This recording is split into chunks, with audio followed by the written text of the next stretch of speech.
Илбирс бийик тоолордун кожоюну. Илбирс ири мышык тобуна кирген сүт эмүүчү жырткыч. Бийик тоолордо жашаган илбирсти көргөн адамдар чанда. Илгертен эле илбирсти адамдар ыйык жана сырдуу жаныбар катары эсептешкен. Чаар чагылган, күмүш керемет, тоонун кожоюну деп суктануу менен адамдар ага ат коюшкан.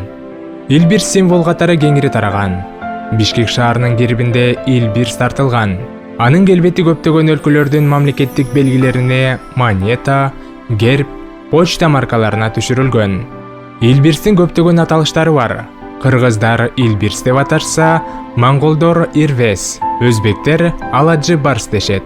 Илбирстин териси ачык боз түстө болгондуктан анын темгилдери даана көрүнөт. Ошондуктан аны ак илбирс деп аташат. Өңү аска таштуу тоолордун арасына жашынып, аңчылык кылууга ыңгайланган. Илбирстин бою 65 сантиметрге чейин жетет. Денесинин узундугу орточо 115 сантиметр. Орточо салмагы 40-50 килограмм. Жүнүнүн узундугу 55 миллиметр. Жумшак жана тыгыз жүнү катуу суукка чыдамдуу. Алдыңкы буттары кыска жана күчтүү.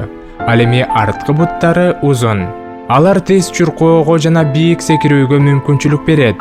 Илбирстин таманы тегерек жана чоң.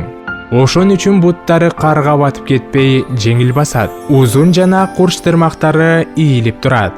Жалама аскаларда тайгаланбай жүрүүгө ылайыктуу. Илбирстин куйругунун узундугу 100 сантиметрге жетет. Секиргенде куйругу тең салмактуулукту сактайт. Катуу суук болгондо ал куйругун оронуп жылууланат. Илбирстин баскан изи бир сызыкка түшкөндүктөн куйругу менен кайраларды шыпырып, изин жашырып кетет дешет. Илбирстин башы анча чоң эмес, кулагы кыска, көзү абдан курч. Илбирстин 30 тиши болот. Үстүңкү жана астыңкы жыягында 6дан кашка тиштери жайгашкан. 2 азуусу бар. Илбирстердин көмөкөйүнүн түзүлүшү арстан менен жолборстукунан өзгөчө болгондуктан алар ырылдабай, кадимки мышыктай эле үн чыгарып мыйоолошот. Илбирс Борбордук Азия тоолорунан Гималай, Алтайга чейин жана Тянь-Шаньдан Гиндикушка, Чыгыш Тибетке чейин таралып, 12 мамлекеттин территориясын камтыйт. Кыргызстан, Өзбекстан, Тажикстан, Казакстан, Афганистан, Бутан, Кытай, Индия, Монголия, Непал, Пакистан жана Россия. Алар байырлаган жалпы аянт 2 миллион чарчы километр. Илбирстер деңиз деңгээлинен 540-тан 6000 метрден ашуун бийиктикте жашашат. Илбирстер 2 жылда бир жолу төлдөшөт. Илбирс баласын курсагында 93 күндөн 110 күнгө чейин көтөрөт. Адатта 2 же 3 бала тууйт. Илбирстин балдары көбүнчө жаз айында туулат. Туут маалы май айына туура келет. Жаңы туулган баласынын салмагы 500 грамм болот. Алар кичинекей, алсыз, бирок жүндүү, жылуу териси менен туулат. Туулганда көздөрү жумулуу болот. 7-9 күндөн кийин көзүн ачат. Энеси балдары менен көп убакытты бирге өткөрөт. Балдарын 5-6 айга чейин сүтү менен багат. Алар кичине кезинен эле бийик тоонун татаал шарттарына көнүшөт. Экинчи кышта өз алдынча жашаганга даяр болушат. Илбирстердин жашоо узактыгы жаратылышта болжол менен 13 жыл. Ал эми колдо багылса 20-25 жылды түзөт. Илбирс жырткыч жаныбар болгондуктан эт менен жан багат. Илбирстер жашаган чөйрөсүнө жараша азыктанышат.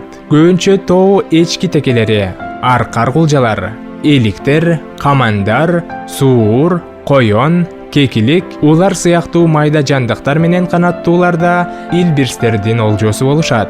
Илбирстер күндүз да, түндө да сергек жүрүшөт. Аңчылыкка көбүнчө кечинде жана таң эрте чыгышат. Көбүнчө жалгыз аңуулашат. Илбирс дабышсыз басып, шамдагай жана бийик секиргендиктен мыкты аңчылык кыла алат. Илбирс тынч жүргөн жаныбар, адамга өзү кол салбайт. Азыркы учурда илбирс жоголуу коркунучунда турат. Илбирстердин саны азайгандыгынын негизги себеби мыйзамсыз аңчылык кылуу. Адамдар илбирстерге кооз терисин алуу үчүн аңчылык кылышат. Илбирстер азыктана турган жаныбарлардын саны да азайып, аларга тамак жетишсиз болууда. Адамдар алардын жаратылыш чөйрөсүн өзгөртүп, жашаган аймагын тарытууда.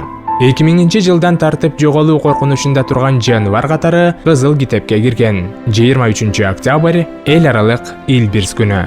Илбирстерди сактап калуу үчүн анын жашоо чөйрөсүн, ал чөйрөдөгү жаныбарларды, өсүмдүктөрдү да коргоо керек. Илбирс байырлаган бардык өлкөлөр аны коргоого алышкан.